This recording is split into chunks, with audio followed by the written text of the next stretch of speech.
I got this request from a couple of different places. I think I might have mentioned it on the show once or twice before, but I wanted to take a little bit of time and tell the story behind it, because this is one of the most proven techniques, strategies, principles, ways, whatever you want to call this, of getting anything done in the universe, anything that you want to accomplish, whether it's a relationship or getting better about an addiction, even, or a depression, or whether it's reaching a goal.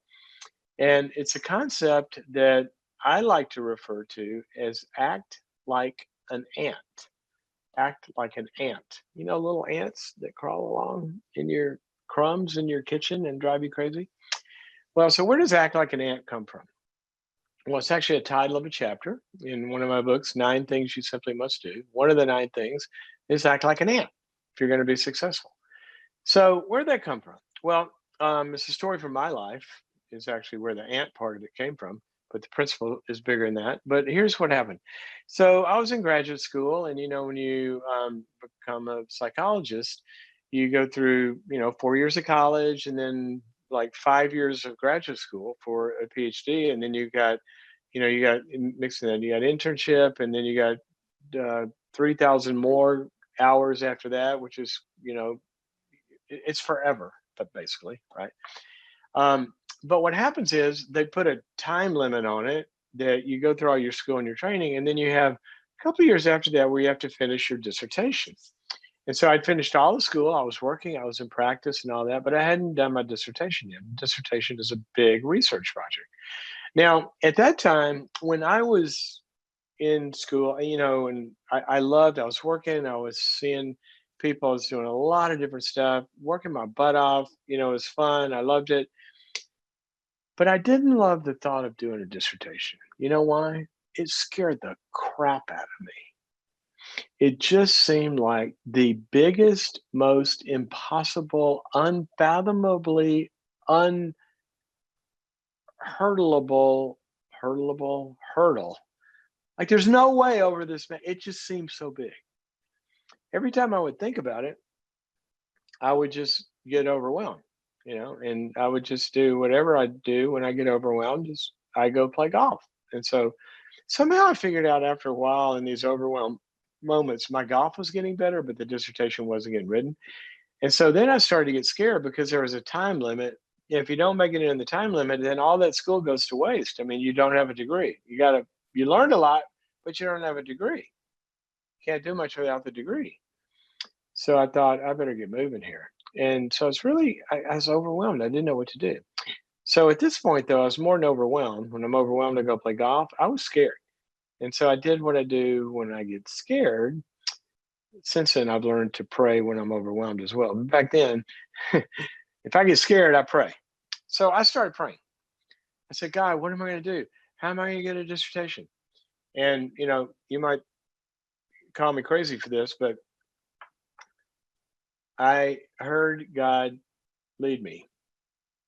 And he told me to go to a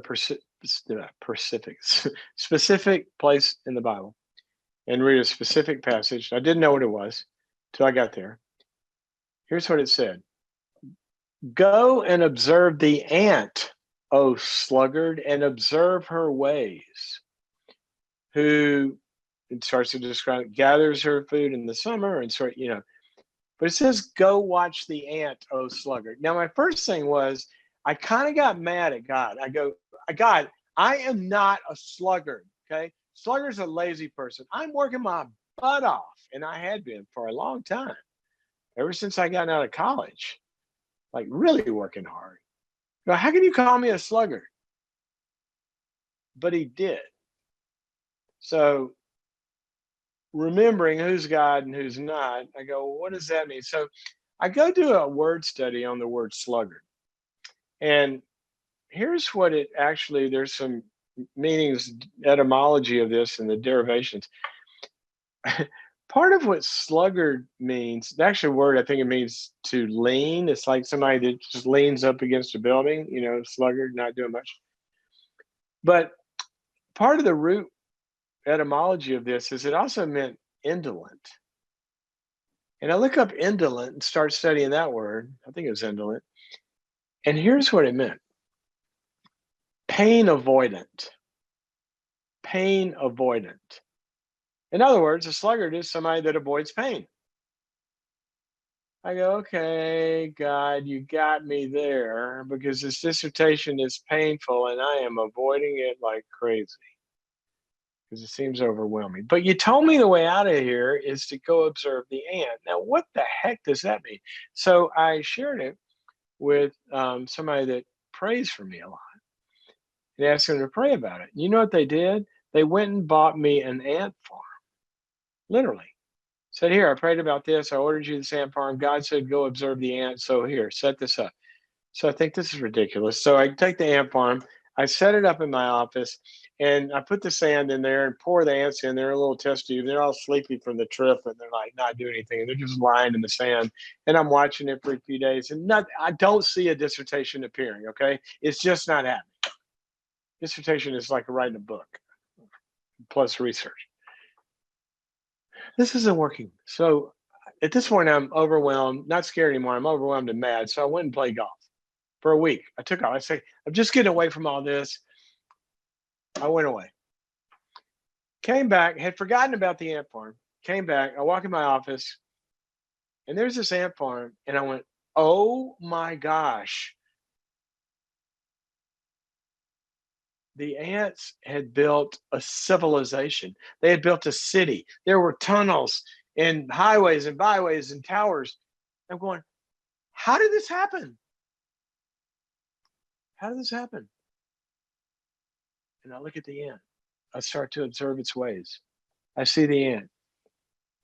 It's walking like this, and it walks over. It walks all the way across the ant farm to the other side of the ant farm. It picks up a grain of sand. It picks it up, puts it on its head, turns around, walks all the way across the other side, and sets it down. Then it turns around and walks all the way back, and it picks up another grain of sand. Then it turns around and walks on, and it keeps doing this over and over and over. And it then dawned on me, wait a minute, an ant can't build a city. It can only pick up a grain of sand. I can't write a dissertation, but what are the grains of sand? And then I started breaking down into the grains of sand. Well, I got to pick a topic. How do you pick a topic? You go to the library and do a literature search. I live in the library. I can go to the library. I can look up all the things I'm interested in. I do that all the time. Check. I can do that. You get a committee. How do you get a committee? You get 3 professors to say they'll be on your committee and oversee your dissertation. How do you do that? You take a professor to lunch. I love to go to lunches with professors. I do it all the time. Check. I can do that piece of sand. Then what's the next piece? Where are you? Blah, blah, blah, blah. And I started to break this thing down into the pieces of sand, and then I started picking up the pieces of sand. Well, long story short, I forgot about the dissertation. I'm focusing on the sand, right? I'm focusing on the pieces. I'm not overwhelmed because I can go to lunch. I can go to the library. I can do this. 6 months later, I look down on my desk and I got a dissertation. I'm done. I'm finished. And you know what? Once you get your dissertation, then they give you the degree. And here's what's funny. The sluggard, remember me? The sluggard? People started calling the sluggard doctor. That's a miracle. That's a real miracle. A sluggard is all of a sudden a doctor. How does a sluggard become a doctor? Picking up a grain of sand. All right. So yesterday, somebody asked a question about, writing a book or something. I talked about the story of John Grisham, that he was a state legislator and a full-time attorney, had no time, but he wanted to be an author. And what did he do? Every day, he got up 30 minutes earlier and he wrote 1 page. First novel, 1 year later, A Time to Kill, became a great movie, launched the whole thing. How do you build a book of business in a sales organization? Pick up the phone and make 1 call. After that, you make the next one. How do you resolve a marriage that's in trouble? You pick up the phone, first grain of sand, you call a marriage counselor. You go to the first meeting, you go to the second meeting, you go to the third meeting. In the meeting, you pick up the next grain of sand. you open up and get vulnerable and start to tell the truth. How do you get to a goal in any kind of career? You figure out the path and you just do the little bitty things. Little bitty things. I'm a competitive golfer all my life, and I remember when I was a kid, Gary Player was the greatest bunker player, sand traps for those of you who don't play, in the world. And one day, I can't remember which tournament it was, but he's in the bunker, he's in the sand trap, and he hits it and he knocks it in the hole. And this lady in the gallery says, "Wow, that was a lucky shot." And Gary Player turned to her and said, "Yes, ma'am, it was." He said, "But you know what? The more I practice, the luckier I get." So, what are the grains of sand in your next endeavor? It's just going to be one grain of sand. You want to lose weight? You want to get healthy? My next grain of sand may be a 45-minute walk. Want to resolve a relationship? Next grain of sand may be picking up the phone and say, "Hey, now we're having conflicts, but I'm just thinking about you." Next grain of sand, maybe getting that online degree might be Googling what schools have the degree. One grain of sand, take a step. That's how it works.